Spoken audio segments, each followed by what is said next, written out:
So, erstmal ein paar einleitende Worte. Herr Möhring braucht jetzt noch so ungefähr 5 Minuten, um die Technik zu installieren. Und ich nutze mal die Zeit, ein bisschen was zu erläutern. Wie so häufig eine relativ spontane Aktion, in deren Genuss ihr heute kommt. Es sieht nämlich so aus, dass Larry Raigetal heute hier als besonderer Experte zu euch sprechen wird, weil er derzeit in der Stadt ist, um im Rahmen des G20-Gipfels, ihr wisst, der G20-Gipfel, jeden Tag jetzt in den Nachrichten, vor allem aufgrund von Sicherheitsfragen, interne Sicherheit, der steht inhaltlich ja unter der thematischen Überschrift weltweite Umweltpolitik und freier Welthandel. Das sind eigentlich die Hauptthemen. Und ich würde es begrüßen, wenn alle jetzt ihre Privatgespräche einstellen. Auch wenn im Hintergrund chillige Lounge-Musik läuft. Okay, richtig. Und Larry Raigetal ist sozusagen Kulturbotschafter in eigener Sache.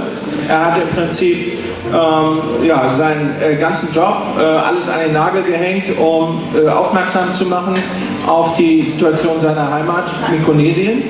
Und diese Heimat leidet ganz besonders unter den Veränderungen der Natur, insbesondere als Folge natürlich des Klimawandels. Und insofern ist Larry Raigetal nun im Rahmen der Gipfelaktivitäten auch Gast der Stadt.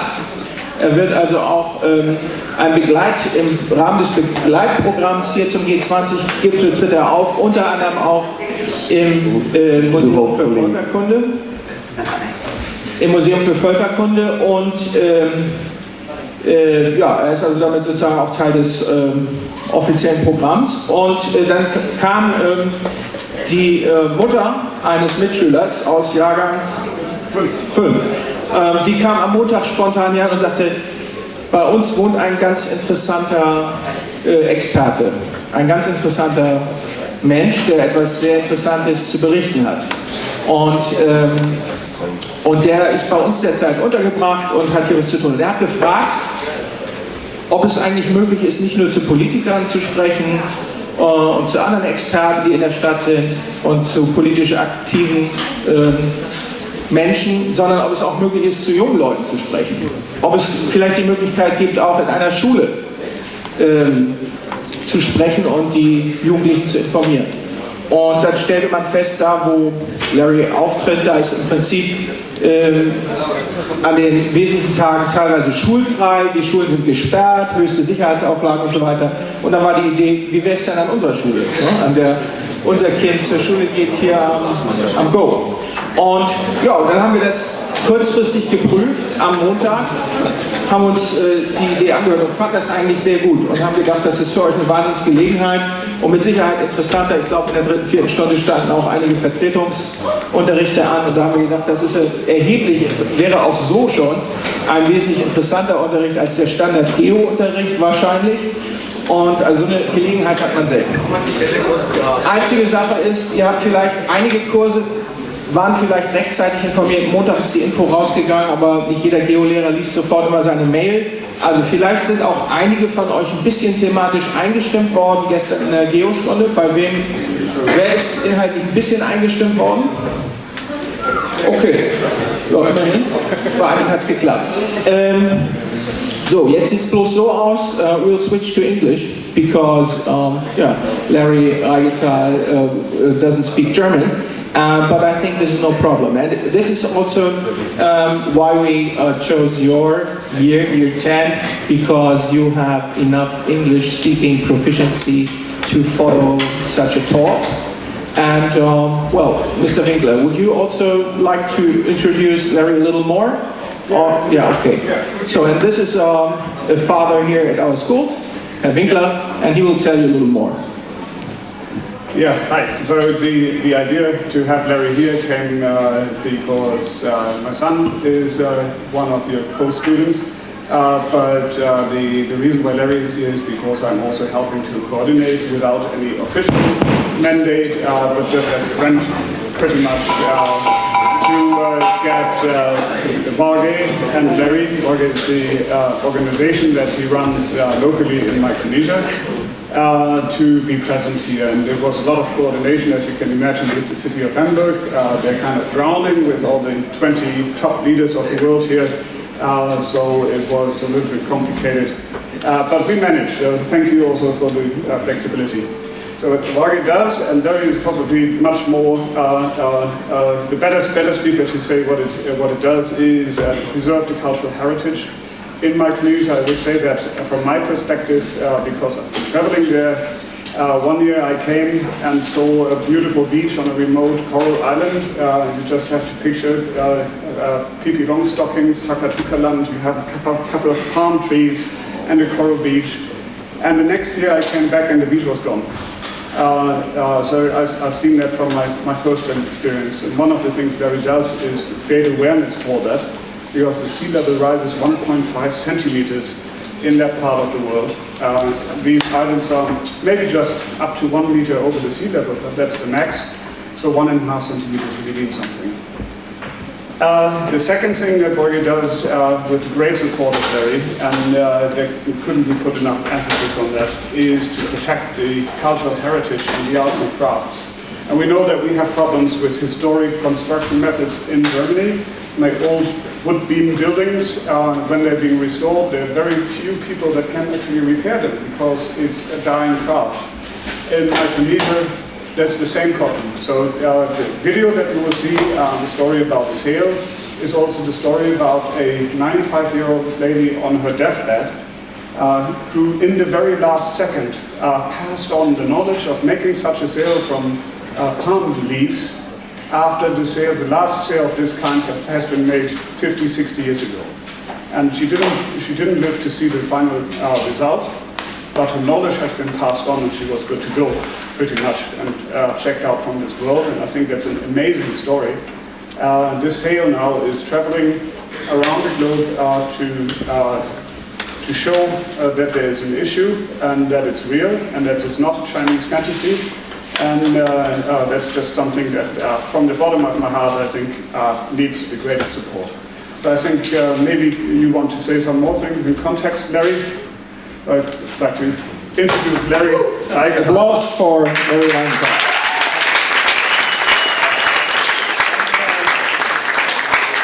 Just an anecdote, you might not be aware he has like a different dress, but we have a lot in common because the two capital cities that I know in Micronesia is the capital city of Yap State and the federal capital city. They're both called Colonia. And now that is because when we had an emperor, like 19th century sometime, there was, I don't know if it was a colony or what the status was, but there was a German governor. And there's a German canal on Yap where Larry lives. So they are actually close ties. And having said that, I would quickly hand over to you. And also the last name, sounds a little German, Raigetal. It might be. Good morning to everybody, and it's so good to be here this morning to see you. Thank you, Niels, for the introduction. Every time I stand close to Neil, I feel so small because he's very tall. But that's okay, he's my buddy from here, Hamburg. I'm very delighted to be with you this morning. As your teacher and Niels have said, I will share this film with you. It's a 27-minute documentary film that shows about the work that we do, and we also did a 5-day voyage on the open Pacific Ocean to showcase our culture and most especially the sail that he talked about. The sail had been in different places. It was first exhibited in Guam, at the University of Guam. Then it went to the University of Hawaii. Most recently, 3 weeks ago, it was at the United Nations for the Ocean Conference. And today, I'm very happy that it's here in Hamburg. So it will be exhibited at the museum here. Niels and your teacher briefly talked about our relationship with with Germany, but more specifically with Hamburg, because in 1907, Augustine Kramer from here, who founded the museum here, was on my island and was all throughout the Caroline Islands. He collected a lot of stuff, he wrote about us, and so I feel personally that there is a close relationship and link between where I come from and Hamburg.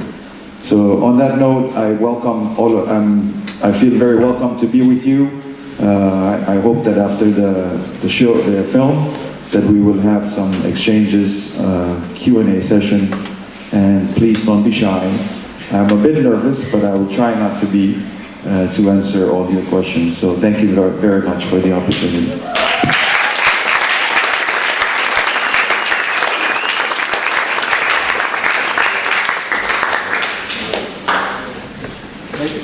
Welche Pfeile sollen wir zeigen?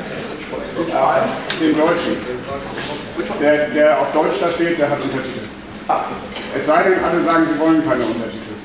Also der andere ist ohne. Wir machen mal, nochmal sicher.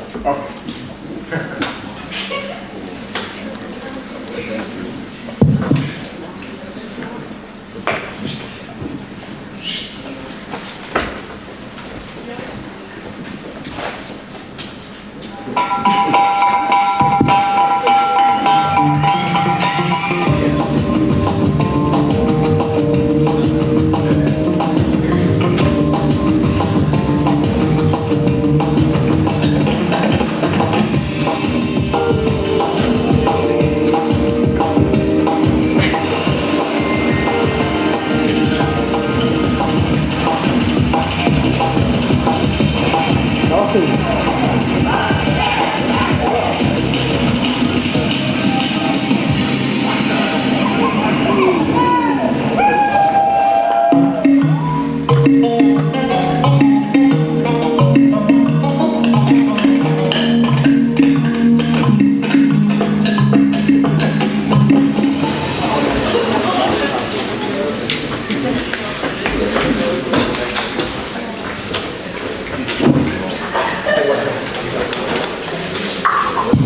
That was impressive indeed. Thank you. Glad you survived the whole adventure. Well, thank you very much for allowing me once again to come and present this film to you. The last time that someone did this voyage from my island to Guam and return was probably over 100 years ago. So it's been a while since we did the voyage, but we survived. The whole trip, as you saw, was 5 days. It was not easy. Most challenging part was not having enough sleep for 5 days as I managed our crew. But I would rather, instead of me talking, allow for you to ask any questions that you might have, so that I can try my best to answer them.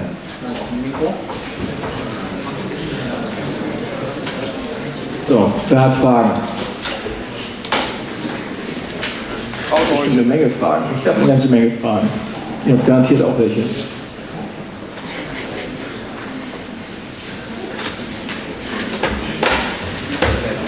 So like, how and when did you get the feeling that something had to change and that you had to make this big journey, and how did the rest of your people react to that?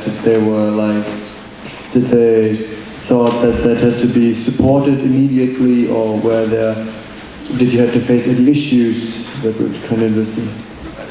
Thank you for the good question. Perhaps maybe before I answer, I would like to just give you a little bit of background to the island so that you can appreciate it. I think it says in the film. Lamatrek is where I come from. It's only about 2 miles. How is that in kilometers? I think it's 3.2 kilometers. The highest level from the seawater would be about 6 feet. So you can see that's pretty low. There are 300 of us on the island. So I was told from one of the girls that your school has 700 students. That's twice the population of my island. That said, we've lived on this island for centuries, and we've seen drastic changes just in the last 10 years.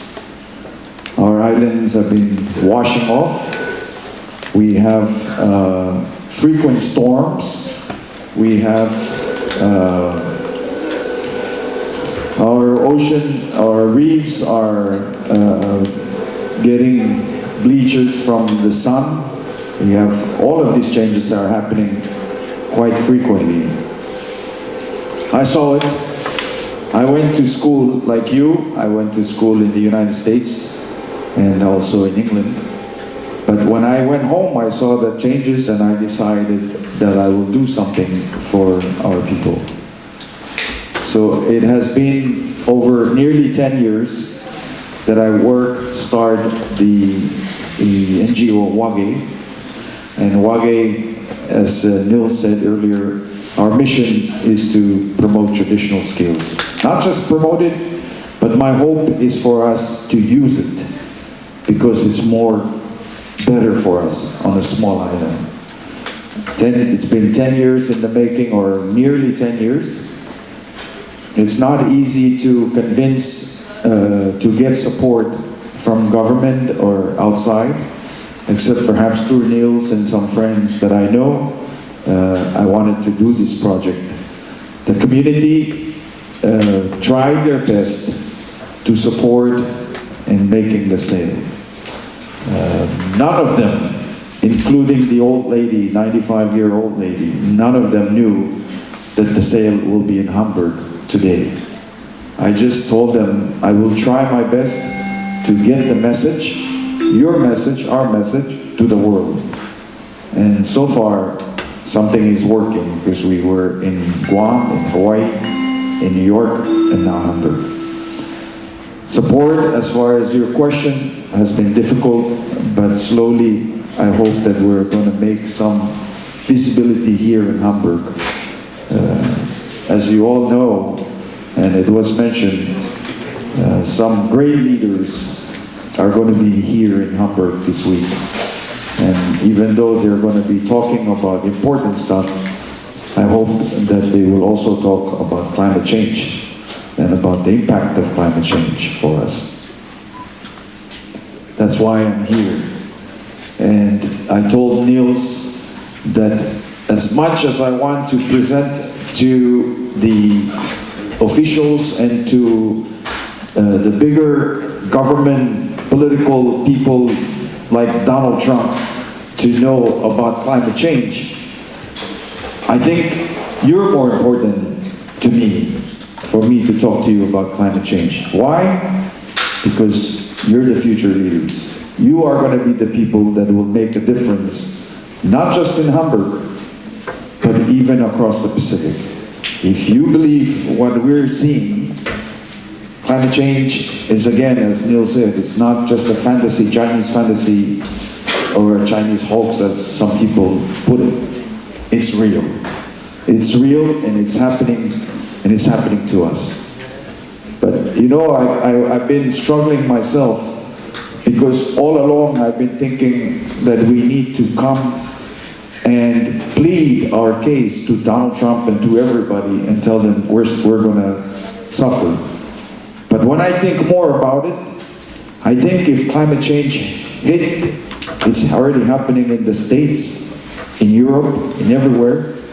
But when it comes to that peak of climate change impacting these bigger countries, they will have a harder time than I do and my people. I think we've lived on these islands, we know how to deal with impact of climate change.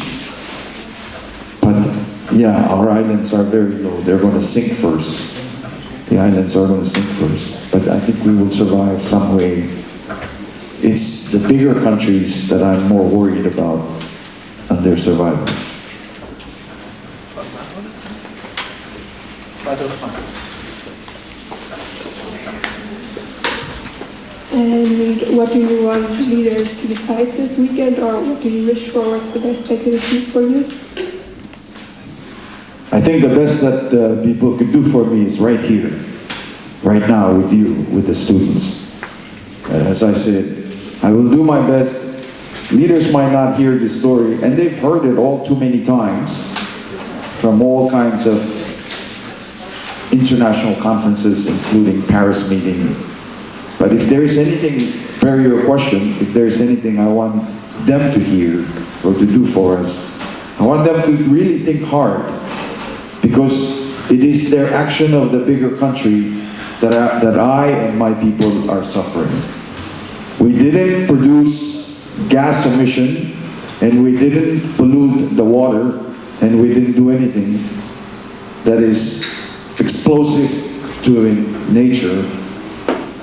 But I think we're the ones getting punished very first, on the front line of being punished. So if there's any message to them, it's like, whatever you do, stop.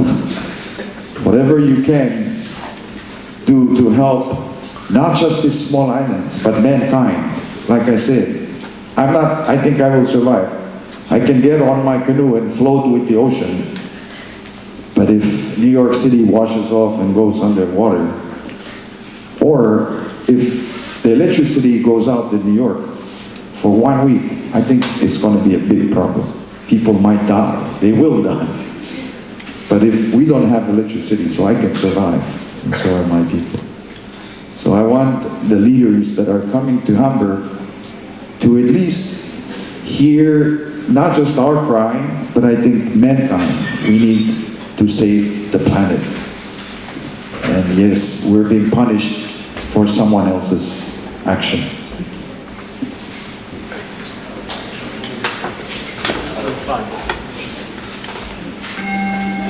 I also wonder if you feel angry in a way, that you said like you're a victim of changes you're not responsible for, your people, so they make such a peaceful impression with people. If there's any anger you feel, like, yeah. Thank you for the question. I think anger is the first thing that comes to me, yes, because I see that there is a reduction in our resources, and there is also changes in our environment. So, just an example, we voyaged last year, the month of April, end of April and May. And the reason we make the voyage around that time is because my ancestors have traveled for thousands of years that same sea lane. And they've known that the stars and the weather patterns are perfect around that time. Least expected.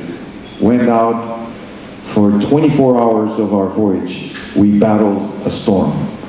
Our canoes, as you can see, was damaged. So I get angry for this unexpected cause of environmental changes, including storms. But I think now I'm beyond anger, because I think that it's not just me, it's you, it's everybody. And I think people everywhere should be angry about us not taking care of our planet, because the planet Earth is going to turn around and say, yes, you've asked for it, this is what you will get. Well, thank you for the question. Yes, I think I'm above anger now.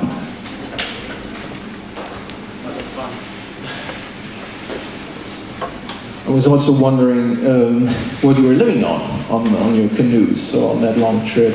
Yeah, so what food did you have on board? Some practical question came to my mind. Thank you.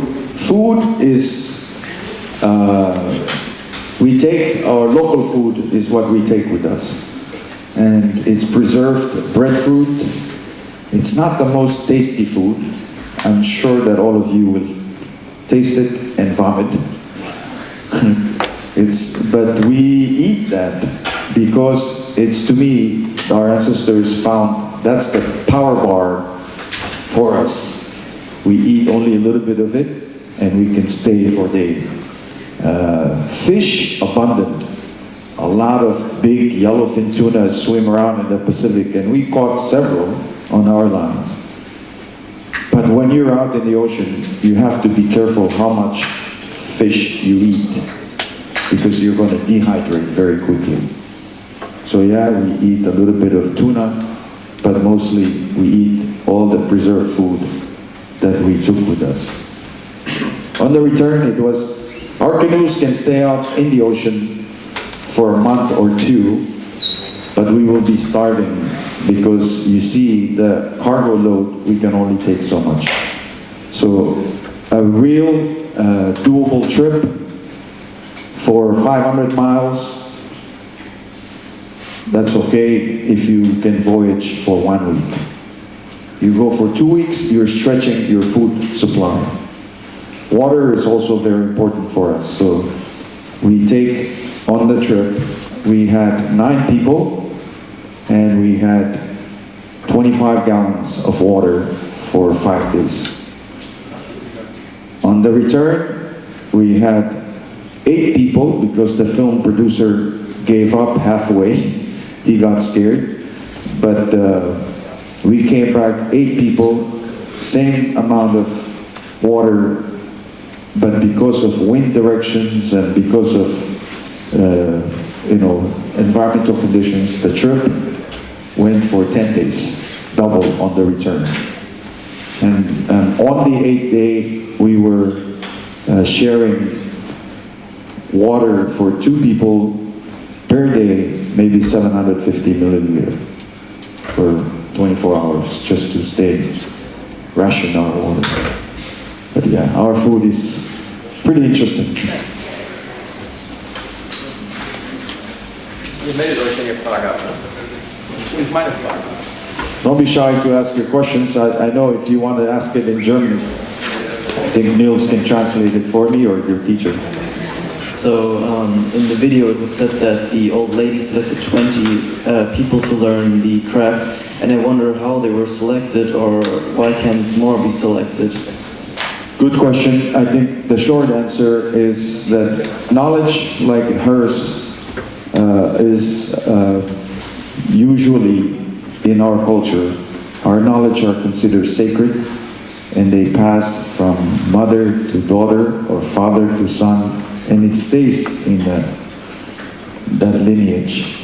So ultimately, her daughters and granddaughters were the first people that she passed on. But I made sure that we get some others, because today, one of the things that we're also facing is the fact that we're losing some of our indigenous knowledge in favor of the Western influence.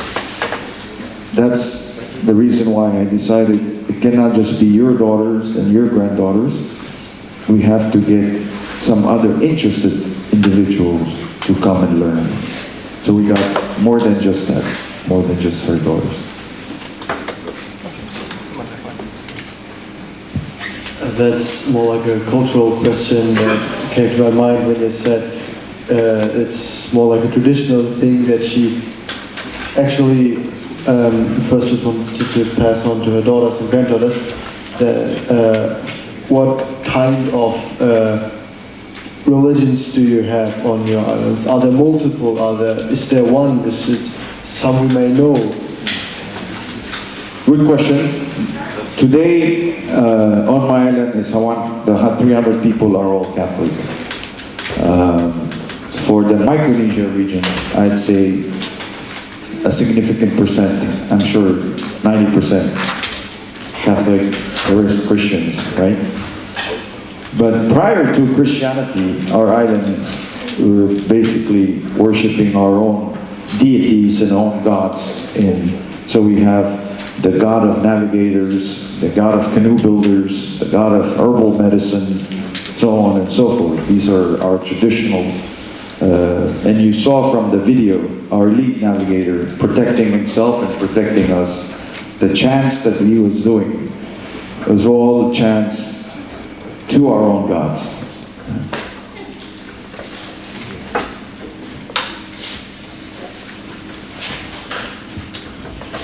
So do you go to a church or something, or is it just another way of Catholic living? I think I go to church, and I'm a devoted Catholic Christian. That said, I also think that because I'm a navigator and I'm a canoe builder, and the indigenous knowledge that has been passed on to me is such that I need to also pay my respect to those before me and those before them, and eventually leading to the so-called gods, if you like, of canoe building, of navigation. In my mind, I think it's one and the same of the religion that I belong to today. So yes, I go to church. Also, another question that came to my mind was that you are in a way also a hybrid, a cultural hybrid. So you were educated in the US, and you also studied there? Yes. Yeah, I mean, you made a choice, obviously. So leaving that Western culture behind, the American way of life, what was it that made you change your mind? That is a very good question, and yes, I studied. My college was in the States, in the US, and I did my graduate study at Oxford in England. But I chose to go back to my culture and learn traditional skills. That's not to say I've left behind what I learned in college and the Western formal education in that sense. Actually, I'm applying what I learned in formal education, as you are learning, to the knowledge of our ancestors. And interestingly enough, I find that it's the same. It has been the same. For example, in traditional navigation using the stars and the sun and the ocean and the fish and all, when you dissect that and you bring it down to the very level, it is the same principle. It's that of math, it's that of geometry, and it's you applying your science.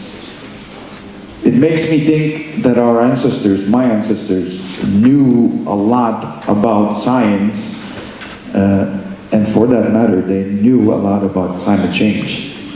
Even before the rest of the world started talking climate change, I think our ancestors already knew that there is changes in the environment.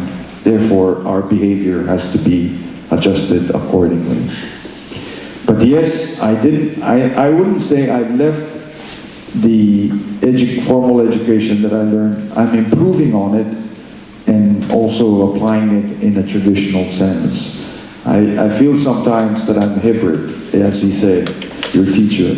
And whenever I talk to the boys and girls that are working with our group, I sometimes feel guilty because I look at them and I wonder if in their mind they say, you're a hypocrite, you've gone to school and learned, now you come and tell me to learn ours. And I tell them, no, it's not that.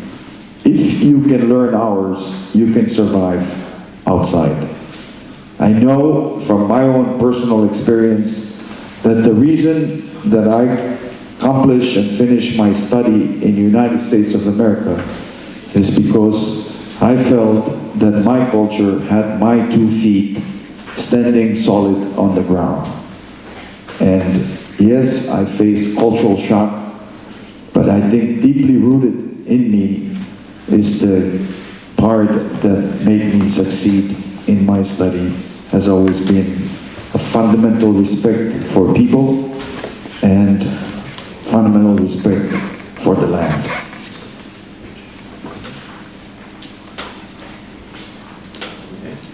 And also,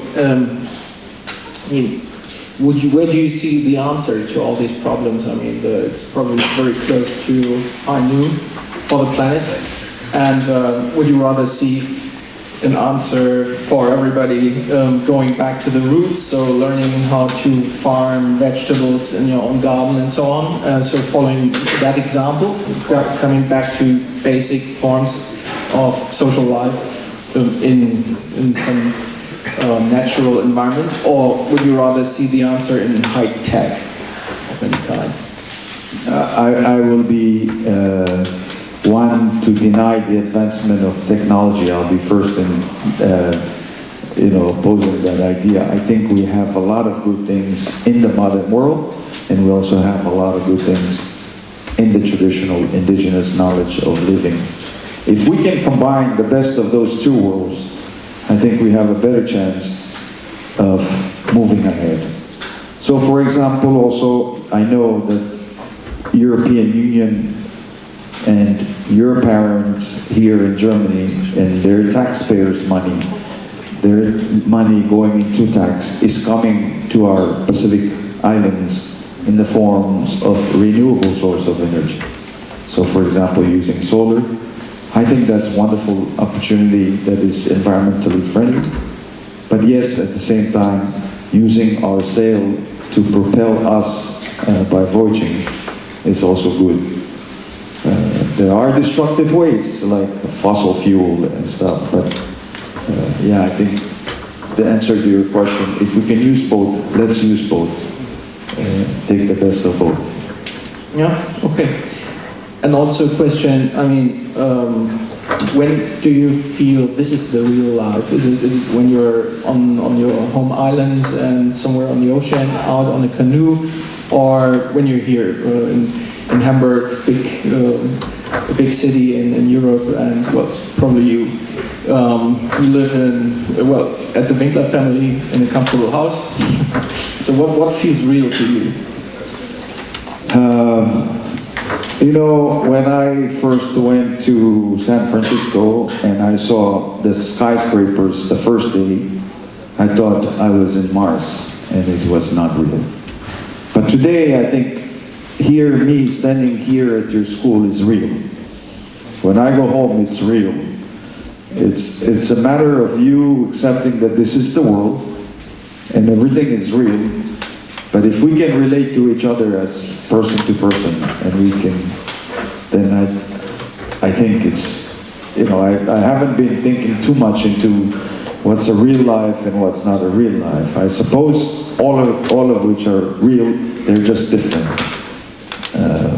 And in their own differences, I think that's what we can get the strength to move forward with, is by using our differences. So I'm used to asking questions to people, obviously. Anybody in the audience?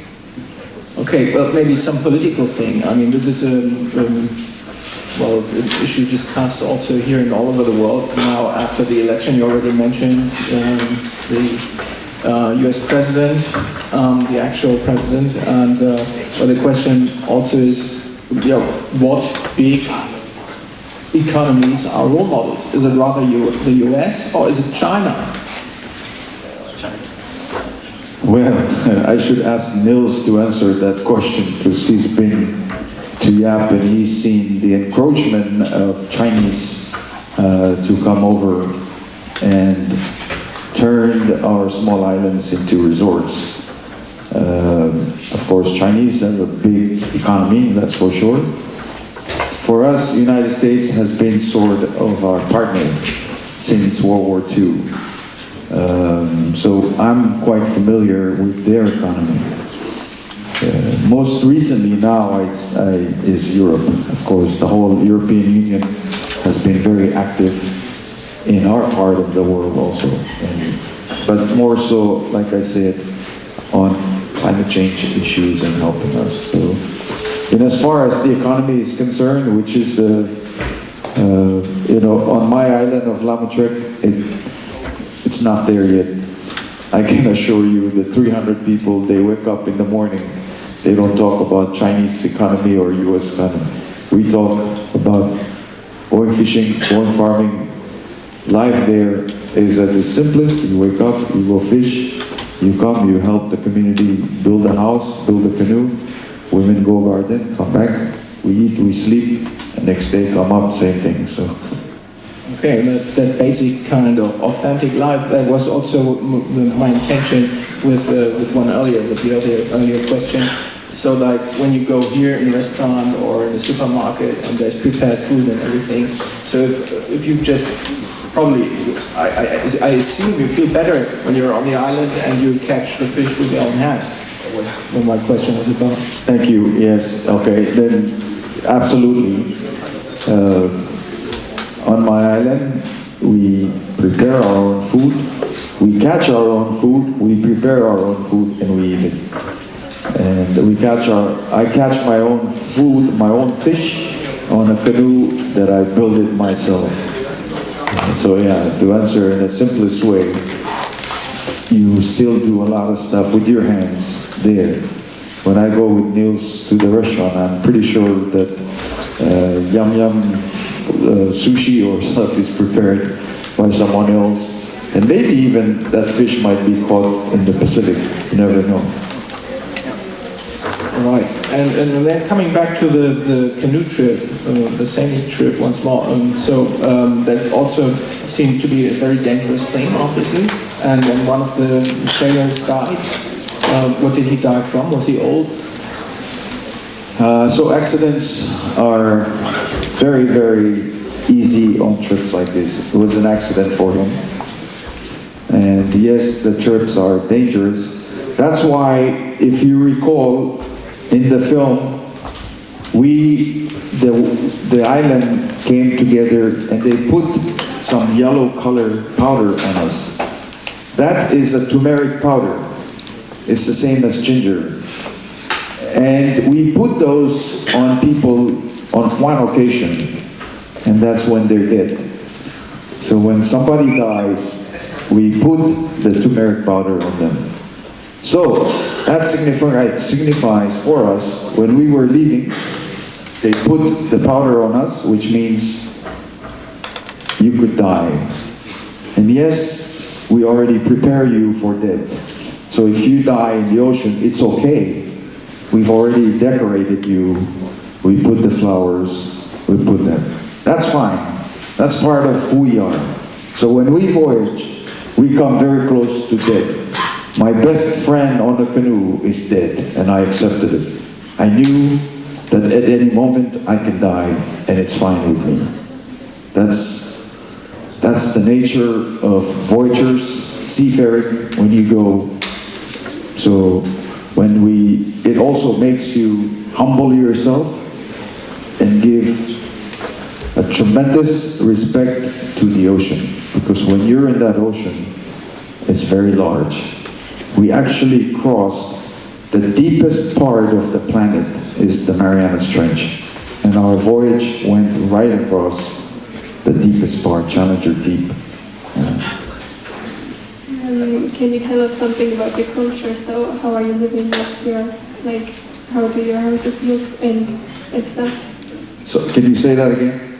Can you tell us something about your culture and how are you living? What are your conditions? How do your houses look like? Do you have supermarkets or anything? Good question. No, we don't have a supermarket. Like I said, people get up, we plan how to go fish, how to go hunt, and the women go garden. So culture is still very simple. Life is very simple. It's all about, in fact, Niels and I just talked about it. It's about planning on food to eat, work to do, and sleep. So very simple in those sense, right? So our culture does not, our islands don't have electricity. Most recently, the European Union is now putting in individual solar panels for a house, but only for a light bulb to light up the islands at night. Our homes don't have running waters. There's no hot water because we have only summer all year long. Although now more frequent is typhoon and cyclones because of climate change again. Because we live simply, there's none of those. And for 300 people, the island is very small. Everybody knows everybody. And Niels can tell you that. He has been there. He's seen it. He's been there 3 times. My business is his business and her business. And likewise, his or her business is my business. In a community of 300 people, you really don't have much choice to live individual, and Niels will further that. Yeah, what was interesting for me when I came to these outlying islands was that the greetings when you pass someone are literally translated, "Are you hungry?" or "Where are you going?" Because that's the 2 important information that the people want. So it's impossible to move from one end of the village to the other end without eating, because you will be provided with food, because if there's food, it's to be shared. That's I think is lovely, because it also means that if there's no food, everyone will starve. And it's everyone's business, like Larry said, where you're going. So instead of saying hi, they say, "Hey, where are you going?" And I think that's just 2 very good examples on how to show how they're different, what matters. Thank you, Niels. That's a very good way of putting it. And it's very true. That our greeting words are those. He said, 1, "Are you hungry?" or "Come and eat." And 2, "Where are you going? And can I help you?" So like I have 2 smaller questions. Like first of all, what decided who will take part on your journey to the island? I forget its name right now, because I think it requires extreme courage to go onto a trip that could result in death. And the second question would be, when you were on the water and you probably faced more problems except when you were seeing the other island and started to notice that you were actually moving away from it and not onto it. How did people react?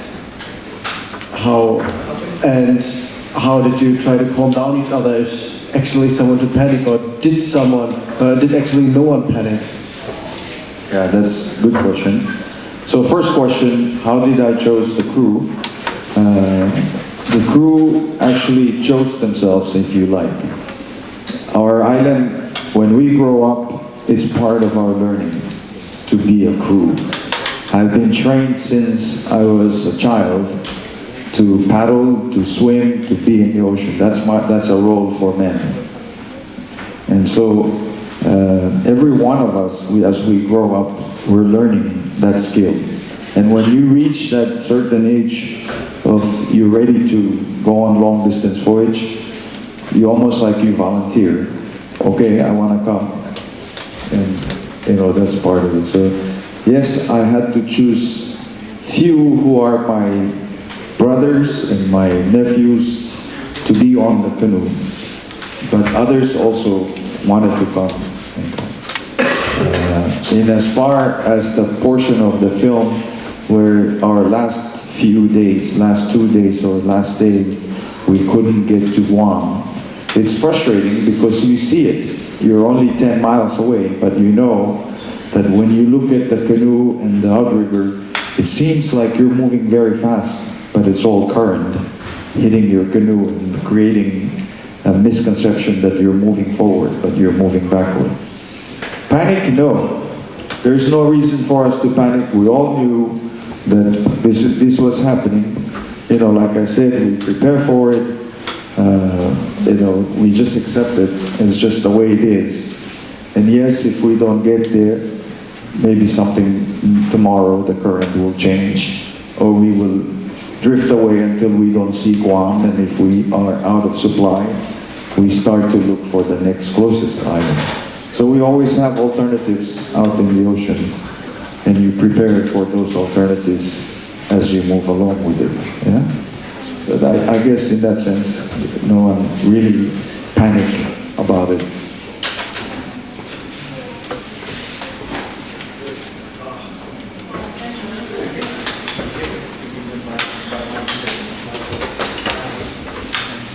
How long I plan to do this whole traveling and talking to people thing, and when there's a time that you can't do it anymore? Do you want someone from your island to come and speak to people like you do? Or Good question. How long do I intend on doing this? I think I will do this for as long as I can.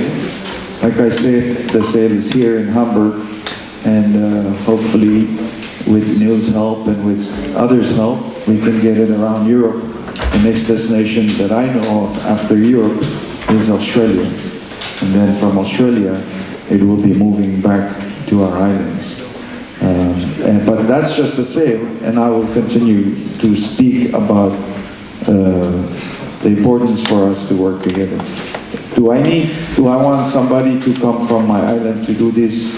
Yes, but I don't know if anyone can just now, because I need to have somebody who feels comfortable to travel and to speak to audience comfortably. And I'm working with younger people to do that now also. But me saying that, I feel pretty confident that my story is now your story. And as such, maybe you can also be our advocate and someone to tell the story to others here in Hamburg and the rest of the world. So thank you for asking that question. I hope that you feel that the story that I'm sharing is not just mine, but yours as well. For you to tell everybody else that, hey, there's some islands sinking, but that's not it. That's not the end of it. There is also Hamburg that will be affected. Yeah. Okay, so what do you think about Donald Trump? Do you like him, or? What do I think about who? Donald Trump. Donald Trump, okay. Before I answer your question, is there anybody in the room who works for CIA? Or for, I don't know, but okay. I'll just be honest with you, because I think every person is entitled to his or her opinion. For my opinion, I think he's a crazy lunatic that is making very bold statements that is going to impact not just me, but him also. And that's why I said I feel sorry for him more. Because if there is no power in his house, no electricity, for 1 week, he will not survive. I will survive longer than him. And I think my message is like, it's not just me. Yes, my island is low, but your actions to change, to believe that there is no climate change, that's crazy. To me, that's messed up. And yes, maybe he's doing it, he's powerful, he's got money, he's got, but if I take Donald Trump and put him on my canoe and we sail together, I think he will die in the first few hours. And to me, that's the test of mankind. If you can do it, if you really think that you're powerful, then come, voyage with me and show me that you can handle the impact of climate change. Did climate change already change your general life on your island? Is climate change changing general life on the island? Oh, absolutely. It has. We are now facing, I wish I could show you more pictures, but as Neil said, 1.5 centimeter of water rises on our island. And we've seen big part of the island washed away. The sand, the coconut trees falling into the ocean.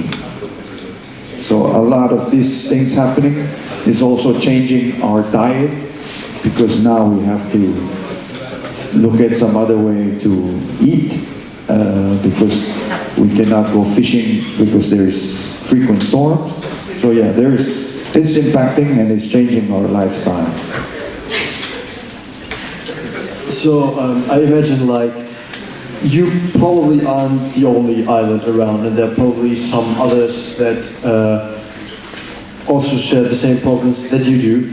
And do you work together with the other islands? Because, of course, we saw you sail over to one of them, but is there like an organized company that you are trying to work together? Are there other islands who roam to other places and try to do the same impact as you do? Or are you like a lone wolf running around and trying to convince people? Two parts to your question. Yes, I'm a lone wolf from my island only, but I'm not a lone wolf in the region and elsewhere in the world that are crying out, that are experiencing changes and bringing the attention of world leaders to come together and discuss about climate change. So there are also other islands in the Pacific that have actually relocated. We too are also facing relocation to move to different higher grounds. But from that island, I'm a lone wolf. From the region, there is a lot more, and the Pacific Islands and the Marquesas, Maldives, and other Caribbeans are all talking about our islands disappearing. So, yeah. Well, we are very happy to have that lone wolf here, to have you here today as an excellent ambassador of your culture and of a better, greener world maybe also, and creating much awareness. And thank you also, Nils Winkler, for making this possible. Thank you both. And yeah, applause.